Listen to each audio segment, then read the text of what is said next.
बहुजन सौरभ, बहुजनांच्या सामाजिक व सांस्कृतिक चळवळीचे मुखपत्र। नमस्ते, जय भीम। मैं एडवोकेट डॉक्टर सिद्धार्थ कांबले, दैनिक बहुजन सौरभ का मुख्य संपादक।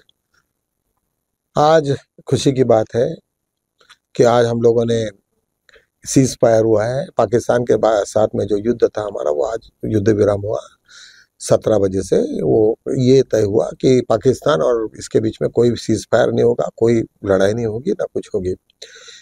मित्रों, मैंने कई दिनों से मैं आप लोगों को कह रहा था कि मुझे मालूम नहीं, कुछ डोनाल्ड ट्रंप के बारे में मुझे बहुत सहानुभूति थी और मुझे लग रहा था कि ये शायद ये आदमी कुछ अलग है। सबसे पहले उन्होंने जो कुछ काम किया वो पूरे विश्व के युद्ध रुका दिए। उन्होंने कई क्रिटिसिज्म हुआ, कई लोगों ने उसको ये किया, पागल है, ये है, वो हिटलर है। ये क्या है हिटलरशिप में? यदि यार हम लोग अभी और अमेरिका के पास में जाके बोले कि नहीं मुझे आर्म्स खरीदना है, वो खरीदना है, ये खरीदना है, तो ये अमेरिका को तो बहुत अच्छा है, वो तो पैसा मिलेगा उनको, लेकिन उनको नहीं चाहिए ये सब चीज़ों से। बिल्कुल उन्होंने नफरत है उनको। जिन्होंने जो भी गलत काम किया उन्हीं के लिए है, वो चाहे फिर डोनाल्ड ट्रम्प हो या एलन मस्क हो। एलन मस्क ने भी रिलीजन्स के नाम पे जो भी युद्ध हुए उसके बारे में उन्होंने काफ़ी सख्ती है, और आने वाले दिनों में उन लोगों ने जिस तरीका से वो काम चल रहे हैं तो निश्चित रूप से इस मानव समाज के लिए एक बहुत बड़ी उपलब्धि होगी। और निश्चित मुझे ऐसा लगता है कि ये सब चीज़ें आज ना कल हमारा पूरा ग्लोब विलेज होना चाहिए, संपूर्ण।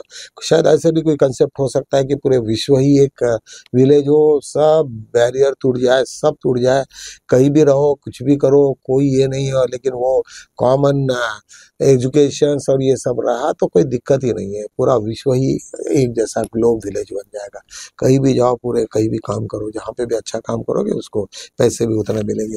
मुझे निश्चित रूप से आज का वो सीज फायर बहुत, मैं गवर्नमेंट ऑफ इंडिया और गवर्नमेंट पाकिस्तान दोनों को भी हम लोगों को बधाई देनी चाहिए, क्योंकि और डोनाल्ड ट्रम्प को तो स्पेशली उसको बधाई के पात्र है वो, कि उन्होंने ये सब दोनों को भी समझाया कि ये सब धंधे को बंद करो करके।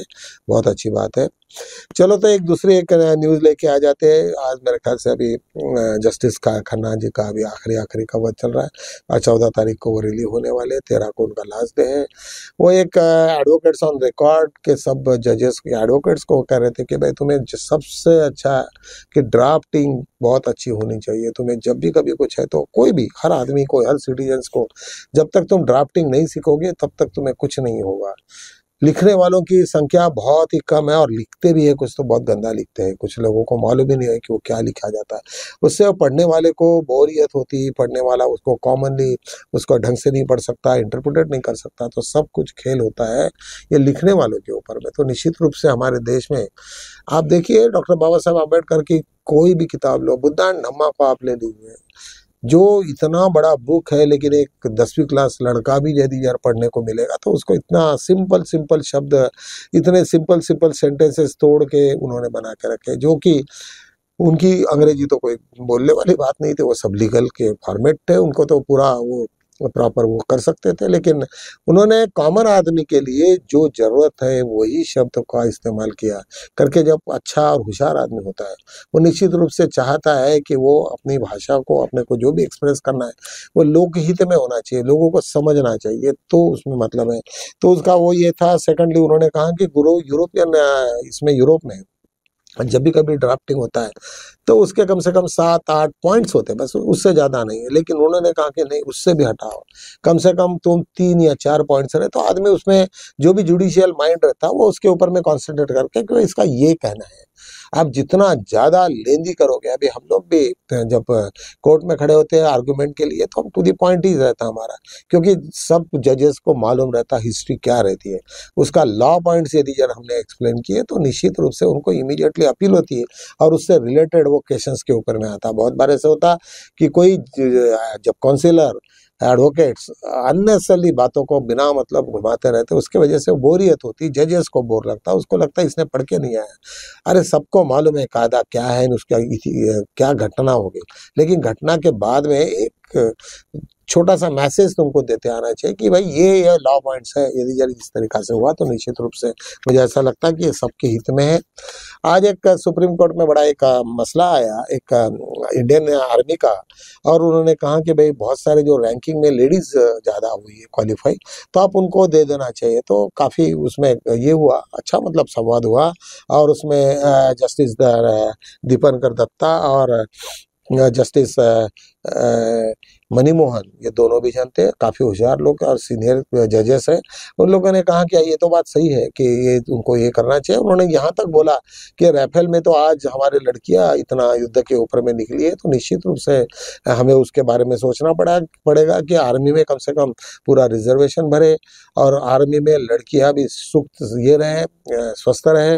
अभी जहाँ तक उनका परमानेंट एम्प्लॉयमेंट का था, क्योंकि ऐसा है कि एक पर्टिकुलर एज में फीमेल्स के जो भी स्थूलनेस आ जाता, बहुत सारे दिक्कतें होती है, तो वो उस वक्त गिवन तुम्हारे यहाँ एयरोस्पेस को वगैरह एक पर्टिकुलर इसमें उसको अलाउ नहीं करते, लेकिन वो भी बहुत सारे केसेस जीती है अभी, और वो अभी पुरानी बात रही नहीं है, बहुत फिटनेस पे आप ये करते हैं। एक बहुत अच्छी एक बात है कि हमारे यहाँ सबसे पूरे देश में सब इतने हाईकोर्ट में अपील पड़े हैं, सिर्फ 7,24,000 तुम्हारे केवल अपील है, तो 7,24,000 अलग अलग स्टेट का उन्होंने बताया। ऐसे इसमें उन्होंने क्या करना चाहिए? तो सुप्रीम कोर्ट में एक ये जो मसला आया था अभय ओक और जस्टिस विजय भुयान के इसके सामने में, बेंच के सामने, कि ये लोगों को यदि यार हम लोगों को हाई कोर्ट में, क्योंकि डिस्ट्रिक्ट कोर्ट में ही तुम्हारा 5-5, 6-6 साल चले जाता है, और उसमें यदि यार 10-10 साल से यदि यार पेंडिंग है, तो तुम्हारा आधा लाइफ चले जाता है, उससे जो भी कुछ बेनिफिट मिलना है वो तो तुम्हें हाथ में मिलने नहीं है। तो ऐसे सिचुएशन में तुमने क्या करना चाहिए? तो अभी फिलहाल में सब लोगों ने जो एआई के टूल्स है, आर्टिफिशियल इंटेलिजेंस के टूल्स है, वो कहाँ कि उनको तुम देखो, पढ़ो, और आर्टिफिशियल इंटेलिजेंस के द्वारा यदि यार कुछ बनता है और उस तरीका से यदि यार तुम सुधार कर सकते, तो निश्चित रूप से मुझे ऐसा लगता है कि सुप्रीम कोर्ट ने और हाई कोर्ट में यदि यार आर्टिफिशियल इंटेलिजेंस का यूज़ करके संपूर्ण केसेस के ऊपर में एक प्रॉपरली कम से कम 70-80% यदि यार जजमेंट्स तुम्हारे हाथ में आ जाते हैं, तो निश्चित रूप से हम लोगों को उसका यूज़ पड़ेगा। जो नॉलेज है, जो भी लॉ पॉइंट्स है, लॉ पॉइंट्स यदि यार उन्होंने बता दिए कि इतने इतने हैं, तो रेफरेंसेस भी लूँ ऑटोमेटिकली उसके लिंक हो जाएंगे, तो निश्चित रूप से उसको जजमेंट देते समय भी उसका काफ़ी यूज़ होगा। और निश्चित रूप से मुझे लगता है कि आर्टिफिशियल इंटेलिजेंस निश्चित हमें यूज़ होगा। और भूषण गवई अभी अभी बीच में गए थे, और वो अभी चीफ जस्टिस भी है, तो मुझे लगता है कि भूषण गवई के ज़माने में ये सब पेंडेंसी है वो ख़त्म होने की संभावना है। एक दूसरा मैटर लगा था, एक एनडीपीएस करके, आपको मालूम है कि narcotic drugs and psychosomatic substances के लिए बहुत सारे लोगों ने कुछ, आजकल हमारे इंडिया में बहुत बेकार हालत हो गई है, नागपुर में भी बहुत ही बेकार है, यहाँ पे इतना ड्रग्स चलता है। अभी तुम्हें मालूम होना चाहिए कि अडानी के पोर्ट पे इतना करोड़ों का ये मिला, तो इसका मतलब कि एक आधे पर तो छपड़ गया, लेकिन कई ड्रग्स हमारे यहाँ हर जगह से अलग अलग रास्तों से यहाँ आता है। और आपने मेरे जो कि गॉडफादर पढ़ी होगी, वहाँ पे उन लोगों ने वो जो जिस तरीका से वहाँ के वार चले, फिर ड्रग्स को नहीं आना चाहिए करके था, और लेकिन अभी जिस तरीका से हमारे ये हुए जो व्यापारी लोग और इन लोगों ने उसके तरफ में ध्यान दिया, तो निश्चित रूप से उनको मालूम है ये केमिकल सब्सटेंस है और उससे करोड़ों रुपए कमाया जा सकता है, तो उसके ऊपर में इतना, लेकिन लोगों के भी हित उन्होंने ध्यान में रखना चाहिए। एक सेकेंडली बड़ा इंपॉर्टेंट एक इशू आ जाए कि ऑपरेशन सिंदूर के बारे में कॉपीराइट के लिए मुकेश अंबानी का सबसे पहले प्रपोजल आया, बाद में फिर 2-3 प्रपोजल आए। सुप्रीम कोर्ट में ये मैटर गया कि इसको कॉपीराइट नहीं दे सकते, क्योंकि कॉपीराइट देने से वहाँ के युद्ध के कोई सीन है दूसरे को यूज नहीं कर सकते। उन्होंने कहा कि ये बात एकदम गलत है कि उसको कमर्शलाइज नहीं करना चाहिए। कमर्शलाइज यदि होता है तो निश्चित रूप से आज सब लोग व्यापारी उतरेंगे बीच में और सब लड़ाया करते जाएंगे, अपना फिल्म शूटिंग करेंगे और उसका कमर्शियल यूज होगा, तो it's very dangerous for the country. तो इस तरीका से वो दोनों तीनों जजमेंट हो गया। हमने सभी न्यूज़ को कवर किया। हम लोगों का टारगेट है कि 11 मिनट के अंदर में सब होना चाहिए, क्योंकि जो व्यूअर्स है वो लोग भी इतना देर तक सस्टेन नहीं करते, तो निश्चित रूप से हम लोग ये कहेंगे। हाँ, आप लोगों को और एक हमारी उम्मीद है कि बुद्ध पूर्णिमा के वक्त पे दैनिक बहुजन सौरभ को छोटी मोटी भेंट देनी पड़ती है, क्योंकि हम साल में कभी किसी को कुछ नहीं मांगते, लेकिन हमारा जो पेपर है तो फुले शाह अम्बेडकर के विचारों को हम लोगों को संपूर्ण भारत में पहुंचाने का भी प्रयास कर रहे हैं। अभी हमारे पास में तो अभी कोई ये नहीं है, बहुत ज़्यादा सोर्सेस नहीं है, लेकिन आने वाले दिनों में निश्चित ही हम लोग उसकी प्रगति करेंगे। तो मैं आप लोगों को निवेदन करता हूं कि जैसे भी कुछ हो सके, क्योंकि मेरा यूट्यूब मैं इसके साथ में लिंक करता हूं, मेरे न्यूज़पेपर के साथ में, वहां पे सब हमारे डिटेल्स दिए हैं। यदि किसी की इच्छा है तो निश्चित रूप से आप हमें हेल्प करिए। इन्हीं शब्दों के साथ में यहीं पे विराम लेते, कल मिलेंगे हम लोग, तब तक के लिए जय भीम।